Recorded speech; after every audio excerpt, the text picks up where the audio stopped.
इस्लामाबाद में अमेरिका और ईरान के बीच हुई अहम बातचीत अब फेल हो गई है। करीब 21 घंटे तक चली इस मीटिंग से उम्मीद थी कि दोनों देशों के बीच तनाव कम होगा, खासकर हॉर्मुज स्ट्रेट को लेकर कोई हल निकलेगा।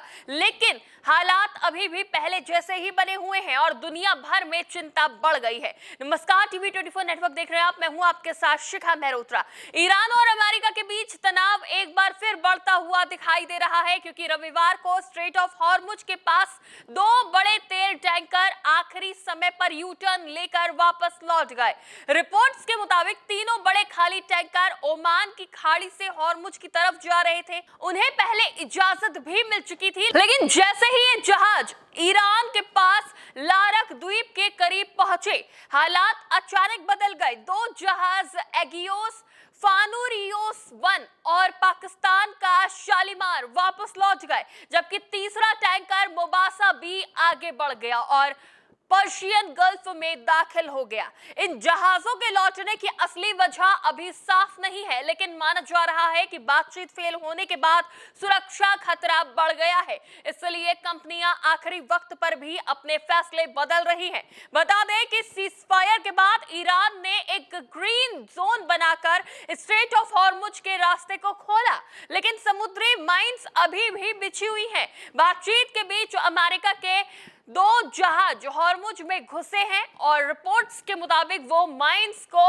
हटा रहे हैं। इस बीच अमेरिका और ईरान के बीच हुई अहम बातचीत को लेकर अमेरिकी उपराष्ट्रपति जेडी वेंस ने साफ कहा कि ईरान ने अमेरिका की शर्तें नहीं मानी, तो दूसरी तरफ ईरान का कहना है कि अमेरिका की मांगें बहुत ज्यादा थी और वो उन पर सहमत नहीं हो सकता। यानी दोनों देश अपनी अपनी शर्तों पर अड़े हुए हैं और कोई बीच का रास्ता नहीं निकल पाया है। इस बात पर हॉर्मुज स्ट्रेट को लेकर कोई बात नहीं हुई है।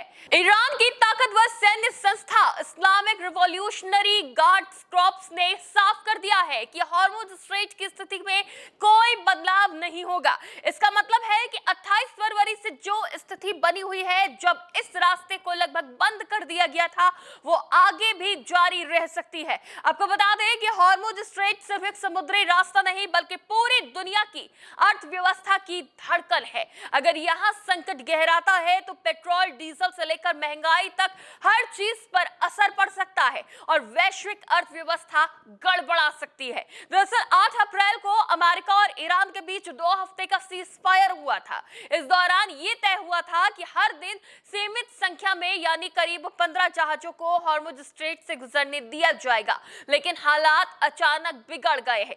लेबनान पर हमले के बाद कुछ ही मिनटों में ईरान ने फिर से इस रास्ते को बंद कर दिया, यानी सीजफायर का असर ज्यादा देर तक नहीं टिक पाया और जो पहले समझौता हुआ था उसके मुताबिक जहाजों को सीमित संख्या में गुजरने की इजाजत मिलनी थी। लेकिन अब जब ईरान ने साफ कर दिया है कि स्थिति नहीं बदलेगी, तो इसका मतलब है कि वो जहाज भी फंसे रह सकते हैं जिन्हें गुजरने की अनुमति मिलने वाली थी। हॉर्मुज स्ट्रेट नहीं खुलने पर सवाल उठ रहे हैं कि आखिर ईरान क्या चाहता है। तो आपको बता दें कि ईरान साफ तौर पर हॉर्मुज स्ट्रेट पर अपना नियंत्रण बनाए रखना चाहता है। उसका मानना है कि इस रास्ते पर पकड़ बनाए रखने से उसे मिडिल ईस्ट में ताकत और दबदबा बनाए रखने में मदद मिलती है। यही वजह है कि उसने अपनी शर्तों में भी इसे शामिल किया था।